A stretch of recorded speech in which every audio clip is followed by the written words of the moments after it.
Okey, kita nak try, nak tengok apa function button ni dekat rear mirror kereta S70. Okey, kita onkan button ni, kita tengok. So dia digelap. Kita off balik.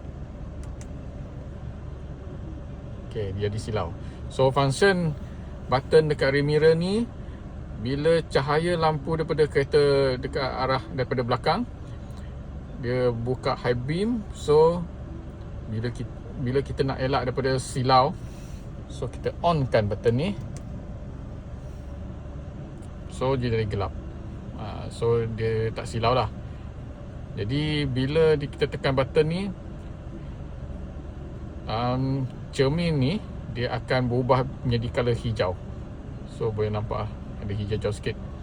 So itu saja demo untuk kali ni. Thank you.